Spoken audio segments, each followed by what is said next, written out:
దేశం కోసం ప్రపంచ దేశాలు మొత్తం వాడి గురించి చేయాలి.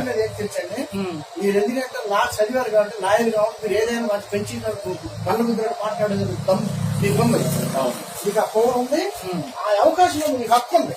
నేను ఇప్పుడు ఇదండి, నేను నాది ఇక్కడ ఒంటరి కుటుంబం, ఇక్కడ 15 కుటుంబాల వాళ్ళు వ్యాపారస్తులు ఉన్నారు. తర్వాత వాళ్ళు పోషకులు ఉంటారు వాళ్ళు. ఇక్కడ నాది ఒకటే వాంటెడ్ అనమాట. అయితే నాకు ఏ గొడవ వచ్చినా సరే వాళ్ళు అన్యాయంగా నా మీద గొడవ పడుతున్నారు. ఇక్కడ ఎవరు సాక్ష్యం చెప్పాలన్నా అంతా వాళ్ళు అయ్యారు. నేనేంటంటే నేను ఎప్పుడు కూడా కులాలకు అతీతంగా రాజకీయాలకు అతీతంగా సర్వమానవులు ఒకటే అనే ఉద్దేశంతో నేను అందరి కోసం పనిచేస్తున్నాను. ధర్మాన్ని బతికించాలి, ధర్మాన్ని మనం కాపాడాలి. మన కళ్ళ మంగళ అన్యాయం జరుగుతున్నప్పుడు నిజాన్ని నిర్భయంగా మాట్లాడాలనే మనస్తత్వం నాది. అలాంటిది కొంతమందికి గిట్టట్లు గిట్టక నన్ను రాజకీయ పరంగా నాకున్నది ఇక్కడ ఎకర 25 కోట్ల భూమి ఉన్నారు. ఇదే ఇల్లు, ఇదే భూమి నాది. ఇక్కడ పిల్లలు నాకు 2 పిల్లలు. అయితే నేను గత 40 సంవత్సరాల నుంచి కూడా నేను పూర్తి కూడా సమాజ సేవకే చేస్తాను. నేను సమాజానికే సేవ చేస్తాను.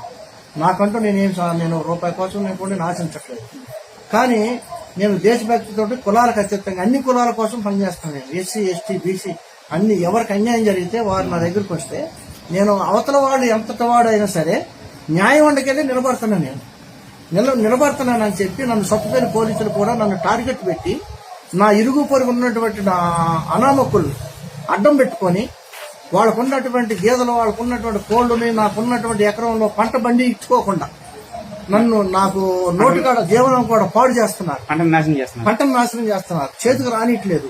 ఆ విధంగా నేను అప్పులు పాలవుతున్నా. ఈ విధంగా నేను 20 సంవత్సరాల నుంచి నేను పోలీసుల చుట్టూ 25 సంవత్సరాల నుంచి నేను పోలీస్ స్టేషన్ చుట్టూ తిరుగుతుంటే ఒక్క న్యాయం కూడా నాకు చేయలేదు.